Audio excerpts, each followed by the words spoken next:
Design and Talk.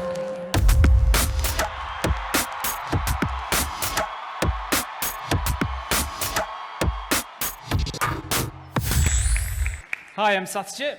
I'm from Architecture Social Club, and I'm going to start with a story. When I was 12, my mum decided that we should move to England.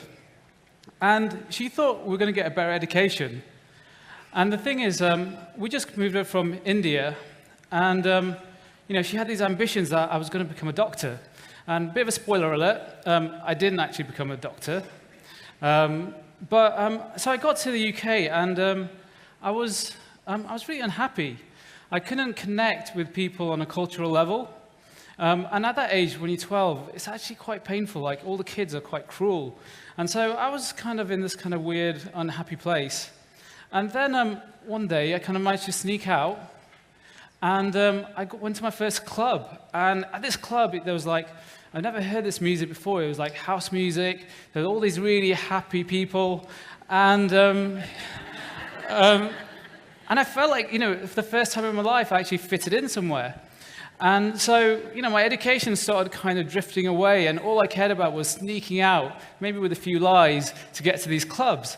And so, it was a bit of a good but slightly troubling time. So anyway, a few years later, I ended up at med school, and which was a bit traumatic for me, because I was like, okay, maybe I should actually do some work. But instead, I set up a club night with some friends. There I am, kind of running these nights, and, these kind of got out of hand. We started putting on these parties for like 10,000 people, and, we're decorating these venues, and, it's, I guess, my first kind of insight into design. We also had like a really kind of like cool kind of, I kind of ended up coordinating with my friend, these kind of graphics for these flyers, and obviously the next thing you had to do was actually to make them visible.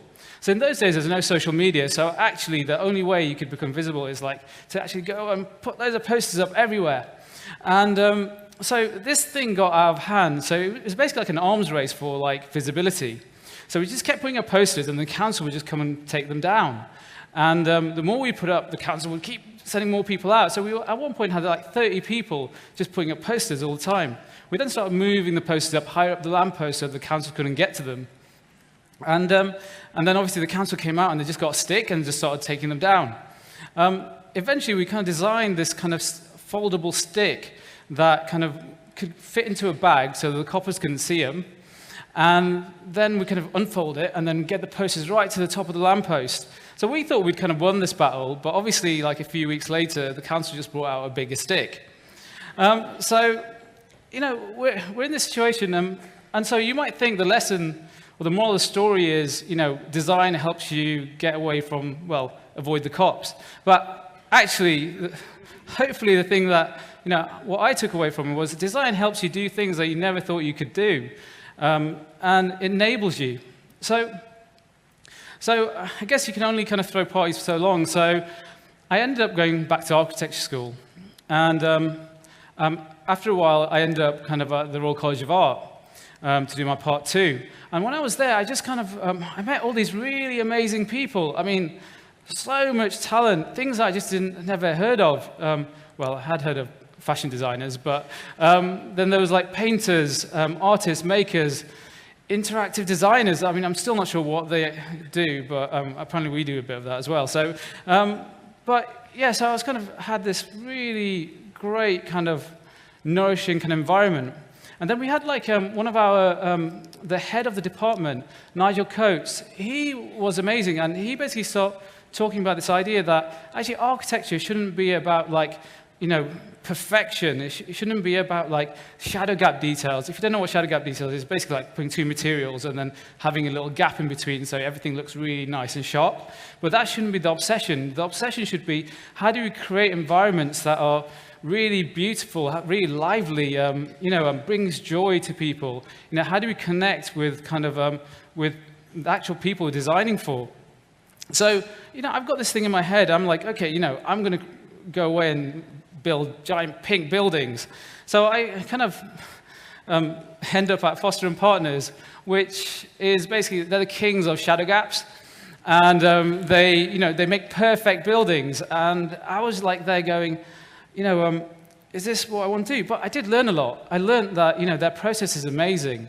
It's really efficient, and actually the way to control these kind of giant projects is to have really good process. So I kind of ended up in this kind of place where I guess the kind of clubbing world was chaos, which I loved. Then there was kind of medium chaos at art college, and then we're kind of getting to really some serious levels of order at Foster and Partners. And I then decided, okay, that's not for me. I need to kind of find my own way. I need a bit of chaos back in my life. So there I was. I'm back to being me. But I realized I've met so many amazing people on my journey. So I've got a network. I've got a network of people that, I can kind of call on. So, there's architects, engineers, makers, writers, product designers, editors, coders. Basically, this kind of starts forming the start of what ASC, Architecture Social Club, becomes. And the flexibility of having a network allows us to kind of do projects in any direction we want. So we can be interested in anything, and we just essentially get the team to move in that direction. We collect people.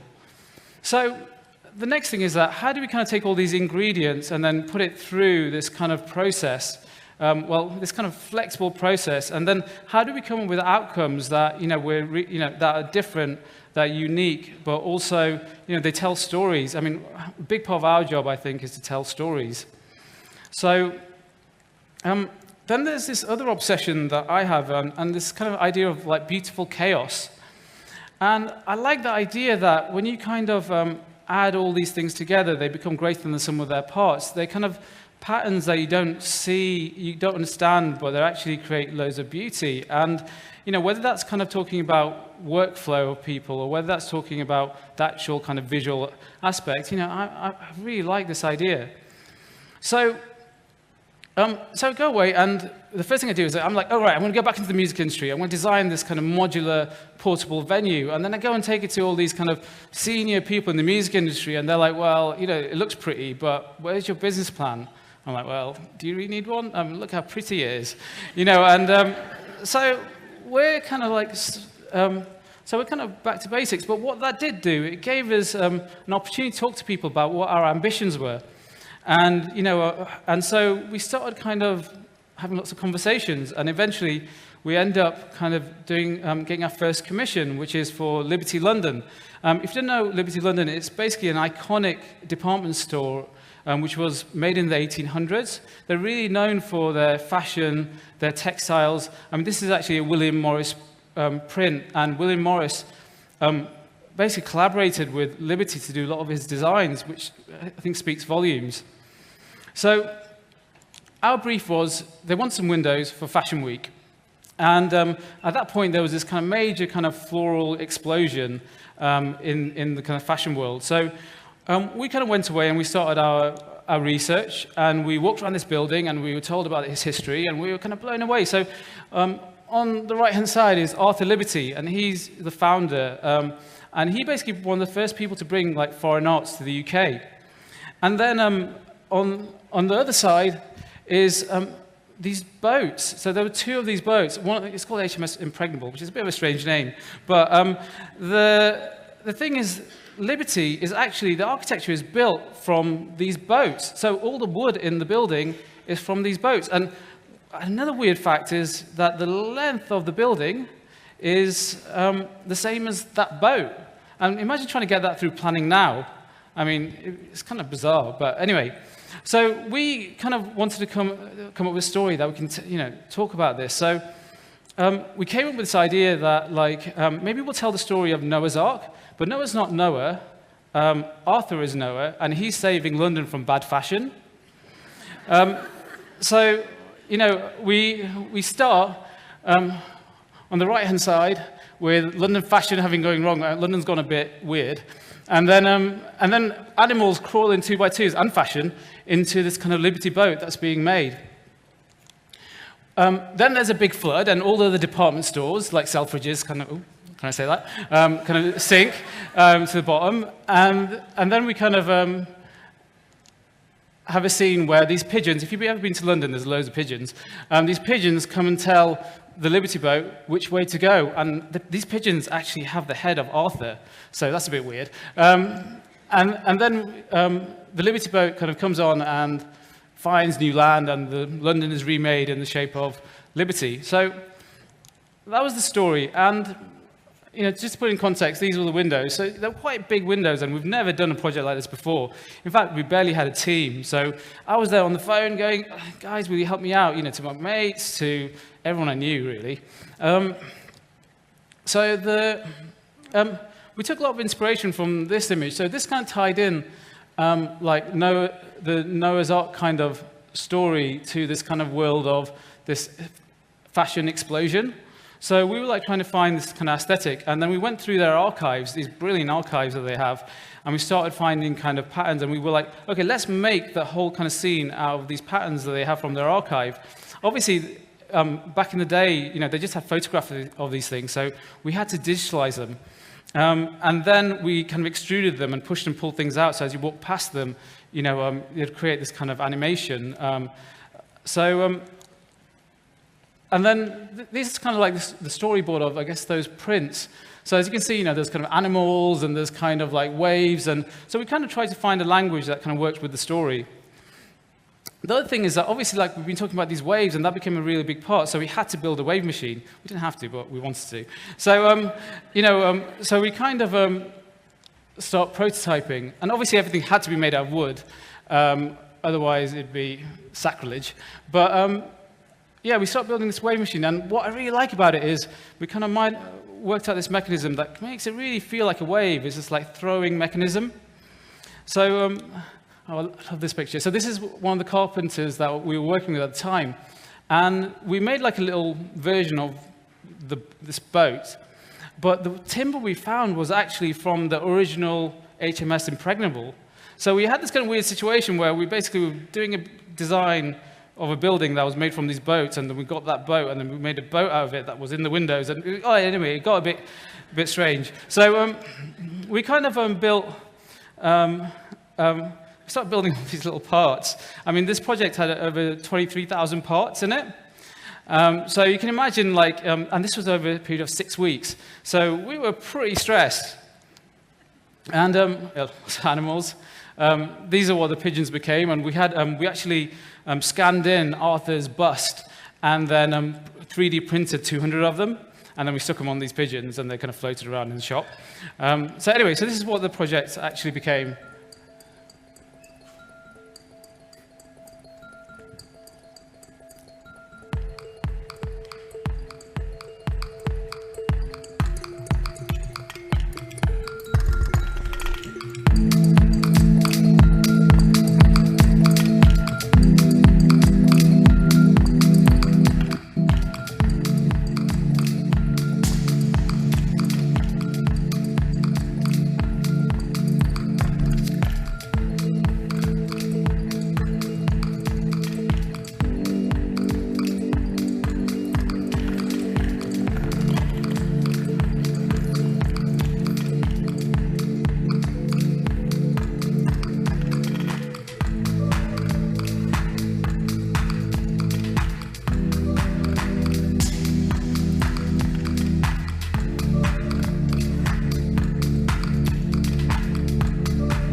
So we kind of went from there, and then we got approached by Microsoft.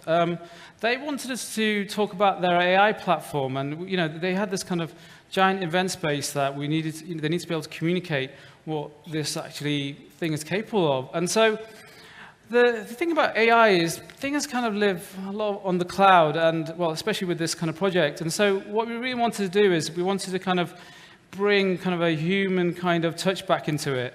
And so we wanted to create an environment which was kind of more analog, but then utilizing the goodness of this AI system. So we proposed we propose a canopy, and this canopy essentially needs to respond to people and basically kind of respond in an intelligent way to people's behavior. So if you were one person, the behavior would be different to if you were 2 or 3 or 4 or 5. So the thing was, the big kind of thing for us was, what's the most kind of analog way to kind of deliver this? So we wanted to make it all out of paper. So we've got this really clever system, and then we've got paper. And then we had to kind of bridge the gap in how to get this thing to work. So it became like a quite interesting mechanical project. So we kind of started prototyping, simple kind of origami bits of prototype.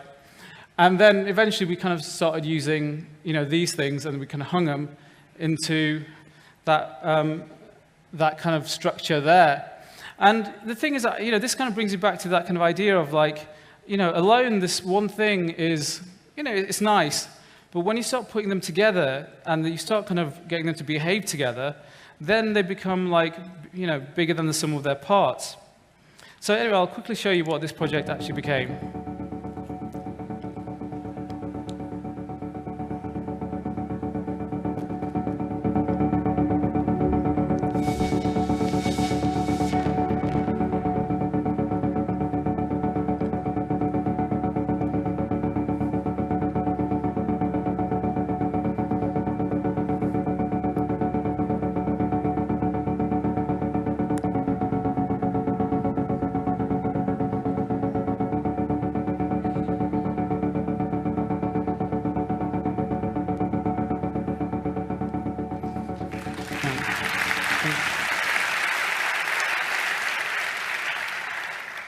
So I guess what's next? For us, we've got a few different kind of strands where what we're researching, but one of the areas that we're trying to really delve in deep is how can we really connect performers to their audiences better? And so we're trying to create like a 360 environment which responds to the performer in a far more cohesive way. So one of the things we're trying to do is we're trying to actually get the environment to respond to the performer's emotions, and so we're trying to scan their brainwaves and see how that responds. We're not sure whether it's going to be actually a useful tool or not yet, because imagine a nervous performer coming out and then everything just goes black. So we're just trying to work out how how this thing kind of works. So that's one of the things that we're kind of looking into. And then we've got this. We've actually started working on this project where we started with some VR kind of sculptures. And then we used that as a substrate, and then we started working with some computational biologists. And then we started building this kind of growth algorithms, which is based on kind of like real kind of world biology patterns. And then what's really nice about this is we can put like different kind of factors in. And so we can put factors in on like, what happens if it's the top of a mountain? What happens if it's on the desert? What happens if it's in Mars? Or, so we can kind of start putting these things. And our outcome is like to try and get some sculptures out of it. So we then started kind of carving these kind of 3D kind of growth patterns out from a robot using cork because it's environmentally friendly. And then we started kind of, putting plaster over it and then recarving it because you just can't get that detail we need from cork. And then we start doing some projection mapping on top of that surface. And actually, this image here is actually a photograph of a model of a prototype we made, which is about 1.5 meters wide. Where this kind of gets interesting is what happens as the next step for us is like, what happens if you don't do all the growth on a computer? What happens if you start actually using real kind of biological matter to grow on top of it? And so we've got this kind of really nice experimental ground which we can do in the computer, which is to try different substrates with different biological kind of matters. And then, maybe what we can do is we can start kind of growing some kind of sculptures, or maybe they become like furniture, or maybe they even become a facade, and kind of almost kind of going back to my architecture roots. And so, anyway, that's kind of an exploration that we're kind of trying to do. So I guess one thing that you've probably gathered is I really like chaos. Well, I like a bit of chaos, not total chaos. And the thing is that whether that's kind of chaos from like social interactions, from going to your first club, or going to university and learning this kind of mad stuff, or whether that's the workplace or the processes or kind of material, I guess I think it's our job to find beauty in chaos. Thank you.